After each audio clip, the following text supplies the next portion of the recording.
is in recession? You know, I don't think that we know. Obviously, this next quarter is probably not going to be a very good one, and we know that. But we know that the last quarter we had about 2% growth, which is not too bad.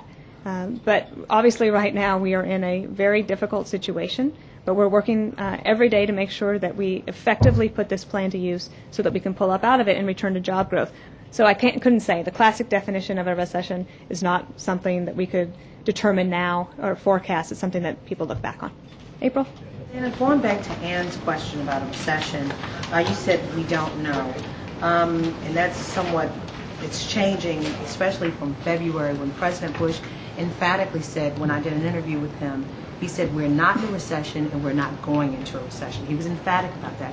What has changed since February to now? Just look at what has happened. That's what's changed, is what happened in the market. No, it's not being a flipping. I mean, I know things have changed, but he was emphatic saying we are not in a recession and we're not going into one. And just last week, you know, you were standing at the podium, you and Tony stood at the podium saying... I wasn't here last week.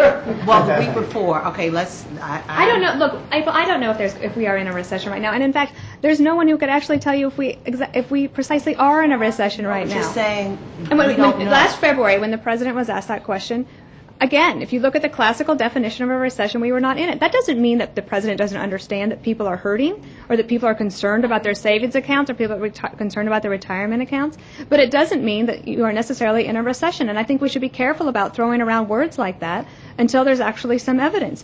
Clearly, right now, we are in a very distressing situation, and next quarter's growth will not, well, I can't tell you what the number is going to be, but it's not going to be anything to write home about. So we are realistic in that regard, but I don't think anybody could tell you right now if we're in a recession or not. Those are determinations that come later, but that doesn't take away from the importance and the gravity and the seriousness of the situation we are facing right now.